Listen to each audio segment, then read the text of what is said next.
Hi, good day everyone. So we are the group 7. Ecosystem. The ecosystem is the structural and functional unit of ecology where the living organisms interact with each other and the surrounding environment. This is the foundation of the biosphere and they determine the health of the inter-earth system that includes all the living things like plants, animals, and organisms in a given area. In an ecosystem, each organism has its own role to play and the environment involves both living organisms and the non-living physical conditions wherein these two are inseparable but interrelated. The living and physical components are linked together through nutrient cycle and energy flows. The organisms in an ecosystem are usually well balanced with each other and with their environment. An ecosystem may be natural or artificial, land-based or water-based, and the artificial system may include a cropland, a garden, a park, or an aquarium. Introduction of new environmental factors or new species can have disastrous results, eventually leading to the collapse of an ecosystem and the death of many of its native species. Some of the major non-living factors of an ecosystem are sunlight, water, temperature, oxygen, soil, and air. Structure of the ecosystem. The structure of an ecosystem is characterized by the organization of both biotic and abiotic components. This includes the distribution of energy in our environment and the climatic conditions prevailing in that particular environment. The structure of an ecosystem can be split into two main components, namely, biotic components refers to all life in an ecosystem based on nutrition. Biotic components can be categorized into autotrophs, heterotrophs, and saprotrophs or decomposers. Abiotic components refers to the non-living component of an ecosystem. It includes air, water, soil, minerals, sunlight, temperature, nutrients, wind, altitude, turbidity, and etc. Functions of ecosystems. The functions of the ecosystem are as follows. Number 1. It regulates the essential ecological processes, supports life systems, and renders stability. Number 2. It is also responsible for the cycling of nutrients between biotic and abiotic components. Number 3. It maintains a balance among the various trophic levels in the ecosystem. Number 4. It cycles the minerals through the biosphere. Number 5. The abiotic components help in the synthesis of organic components that involves the exchange of energy. The functional units of an ecosystem or functional components that work together in an ecosystem are: first, productivity. It refers to the rate of biomass production. Energy flow. It is a sequential process through which energy flows from one trophic level to another. The energy captured from the sun flows from producers to consumers, and then to decomposers, and finally back to the environment. Decomposition. It is a process of breakdown of dead organic material. The topsoil is the major site for decomposition. Nutrient cycling. In an ecosystem, nutrients are consumed and recycled back in various forms for their utilization by various organisms. Types of ecosystem. An ecosystem can be as small as an oasis in a desert or as big as an ocean, spanning thousands of miles. There are two types of ecosystem: terrestrial ecosystem and aquatic ecosystem. Terrestrial ecosystems. Terrestrial ecosystems are exclusively land-based ecosystems. There are different types of terrestrial ecosystems distributed around various geological zones. They are as follows. Forest ecosystem. A forest ecosystem consists of several plants, animals, and microorganisms that live in coordination with the abiotic factors of the environment. Forest helps in maintaining the temperature of the earth and are the major carbon sink. Grassland ecosystem. In a grassland ecosystem, the vegetation is dominated by grasses and herbs. Temperate grasslands and savanna grasslands are some of the examples of grasslands ecosystems. Tundra ecosystem. Tundra ecosystems are devoid of trees and are found in cold climates or where rainfall is scarce. These are covered with snow for most of the year. The ecosystem in the Arctic or mountaintops is tundra type. Desert ecosystem. Deserts are found throughout the world. These are regions with very little rainfall. The days are hot and the nights are cold. Aquatic ecosystem. Aquatic ecosystems are ecosystems present in a body of water. These can be further divided into two types, namely freshwater ecosystem and marine ecosystem. The freshwater ecosystem is an aquatic ecosystem that includes lakes, ponds, rivers, streams, and wetlands. These have no salt content in contrast with the marine ecosystem. The marine ecosystem includes seas and oceans. These have a more substantial salt content and greater biodiversity in comparison to the freshwater ecosystem. Ecosystem under trade. The effects on ecosystem could be mainly invalid as both plants and animals are sensitive to changes in the climate. The effects of climate change may be more dramatic and rapid than any of the species can adapt to in the natural course of events. Species can take hundreds of years to fully adapt to changes in climate condition. As a result, the world may lose many species of both plants and animals. However, although the changes might be negative for one region, they might prove to be beneficial to other regions. The following is how ecosystem could be affected.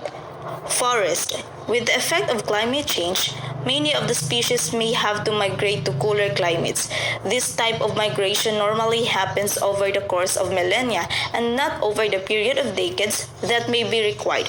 The forest could lose species from its composition, while some forest types may disappear altogether. Rangelands. It is the areas over which some species live, and due to climate change, there could be changes to growing season and shift in boundaries between different habits. This could result in the loss of fauna and flora as some species will not be able to migrate due to natural or man-made barriers. Polar ice caps and mountain glaciers. It has been predicted that with climate change, around one-third or more of the world's mountain glaciers could melt. This could affect the supply of water to rivers, creating adverse effect of hydroelectric dams and agricultural areas downstream of the glacier. With the melting of the polar ice caps, the sea levels would rise with an increase of ice bridge in the short term. Mountain regions. Climate change may lead several species to move higher up mountains, and some species that only survive in certain high region could become extinct. Some regions could suffer from the decline in food production and fuel resources, and other areas where the emphasis is on recreational use of the area. The rise in either temperature or a fall in a rainfall could be economically disastrous for the region. Waterways and wetlands. It has been predicted that climate change would result in changes to the water temperatures, flow system, and levels. This will increase species in high-level areas and reduce species in low-level areas. Some species will thrive and others will become extinct. Another problem that could be faced is decline in water quality due to increase in the occurrence and length of floods or droughts. Coastal areas. Some effect of the areas could be the increased erosion of shoreline, increased salinity of estuaries and freshwater aquifers, and changes to the tidal reaches of rivers. The areas that are most likely to be affected by this are saltwater marshes, mangrove areas, coastal wetlands, coral reef, and atolls and river deltas. Oceans. With a change in atmospheric temperature due to climate change, the way in which the oceans move around the earth will change. It will also impact on the wave climate and the amount of sea ice. All this will have a secondary effect of changing the available nutrients, the productivity of the biology, and even the structure and function of the ocean ecosystem. Deforestation. Deforestation is the purposeful clearing of forest land, which means cutting of trees over a large area of the facilitation of human activities throughout history and into modern times. Forests have been raised to make a space of agriculture and animals grazing, and to obtain wood for fuel, manufacturing, and construction. It is a serious environmental concern since it can result in the loss of biodiversity, disturbance in the water cycle, damage to natural habitats, and soil erosion. This is also a major contributor to global warming and climate change. Causes of deforestation. Agriculture. Trees are cut to provide land for cultivation and agriculture. Housing. People cut trees to provide land for houses, building, and factories. Fuel. Wood from trees is burned and used as fuel for cooking and other activities. Furniture and paper. Trees are cut to obtain wood. Wood from trees is used to make furniture and paper. Natural causes. Deforestation also occurs due to natural causes like forest flood, climate change, and drought. What are the consequences of deforestation? Environmental impacts, extinctions, loss of biodiversity of microbes, bacteria, plants, insects, animals, indigenous peoples, etc. Habitat fragmentation. This disturbs the animal's habitat and may force them to enter habitats which is already occupied. This can pose many problems such as territorial conflicts, homelessness, loss of habitat, lack of food viability, migration, disturbances, etc. Soil erosion occurs when trees and plants are removed. The rainwater washes the nutrients in the topsoil away. Changes in watershed geomorphology. Desertification. Dry, hot, arid conditions. Edge effects can change microclimates, which affects endemic species. Native species which can only live in specific environmental and habitat conditions. Climate change. More carbon dioxide is released into the atmosphere, thus increasing the effects of global warming. Pollution. Groundwater and air pollution from oil extraction and mining chemicals. Social impacts. Loss of culture. Indigenous people's subsistence living in the rainforest. People who live in the rainforest depend on the natural environment for food, shelter, materials for cooking, clothing, etc. If the forest is cut down or if their environment becomes polluted from oil extraction and mining, they are forced to move or risk starvation and sickness. Displacement of people, loss of farmland, forest resources, social conflicts and struggles over land and natural resources, conflicts over racial and ethnic rights, poisoning from oil and mining waste, economic uncertainty, price fluctuations and high interest rates, and outstanding international loans with the World Bank and International Monetary Fund. What is forest management? Forest management is the process of planning and implementing practices for the stewardship and use of forests to meet specific environmental, economic, social, and cultural objectives. It deals with the administrative, economic, legal, social, technical, and scientific aspects of the managing natural and planted forests. This may involve varying degrees of deliberate human intervention, ranging from actions aimed at safeguarding and maintaining forest ecosystem and their function to those favoring a specific socially or economically valuable species for the improved production of forest goods and services. Need for forest management. Forest management is required to avoid the followings. First, extinction of thousands of species. Millions of plants and animal species are endangered of disappearing as a result of deforestation. Second, heavy soil erosion. One function of the forest is that its roots hold on the soil in its place. Third, greenhouse effect. The continued degradation of our forests heightens the threat of global warming. Fourth, flooding. One of major importance of forests is that they absorb water quickly in great amount during heavy rains and avoid floods. Fifth, landslides. Trees prevent soil from getting eroded by natural agents and like wind or water. And last one, degraded watershed. When forest mountains are denuded, watersheds are degraded and this leads to the loss of sustained water supplies of lowland communities. Methods of managing forests. In managing forests, there are various aspects that we need to do, and those are the following. Afforestation. It is the establishment of a forest or stand of trees in area where there was no forest. Deforestation. It is the restocking of existing forests and woodlands which have been depleted, an effect of deforestation. Sustainable forest management. It is the managing of forests according to the principle of sustainable development. And last one, avoiding wildfire. A wildfire is any uncontrolled fire in combustible vegetation that occurs in the countryside of a wilderness area. One of the biggest challenges towards the outlook of the forest is the recent time has been concerns about sustainability of our resources.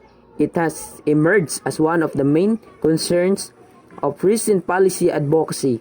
The National Forest Commission has recommended creating an enabling environment to facilitate assessment, monitoring, and reporting on national level criteria and indicators of sustainable forest management. Measuring and managing biodiversity. Biodiversity has been defined as the variability among living organisms from all sources, including inter alia, terrestrial, marine, and other aquatic ecosystems, and the ecological complexes of which they are part, including diversity within species and ecosystems. So this implies that list of species will suffice to describe biodiversity, but the quality of it is not revealed in a list. A change in communities of the organism is often caused by altered environmental conditions. With effective selection, organisms studied can include those that represent the full range of the ecosystem functional environment, such as the soil, air, hydrology, climate, and ecosystem. The ecological factors such as climatic and edaphic properties, gene diversity, and competition of species are other biotic and abiotic factors are also important in determining species biodiversity and should be recorded for sites, along with the biodiversity census stricto. In addition to that, biodiversity can be measured in relation to species richness, or the number of species in a given area. Thereupon, we need to measure diversity by reason that it helps us to determine the stability of our ecosystem that confirms the evenness across species. Most of the world's biodiversity will continue to exist outside protected areas and managed lands with many protected areas as well. If they are being systematically managed, protected areas will effectively function as tools for the conservation, and as long as they retain their constituent species and habitats. Through these components, it leads to maintaining its potential to meet the needs of present and future generations. Methods to measure biodiversity. First, species richness, the total number of given species in a qualified area. The second one is species evenness, the degree to which the number of individual organisms are evenly divided between different species of the community. The third one is disparity, measures the phenotypic differences among species resulting from the differences genes within a population. The fourth one is species rarity, the rarity of individual organisms within a qualified area. The fifth one is genetic variability. Each population of a species contributes to additional biodiversity due to the variations between genes.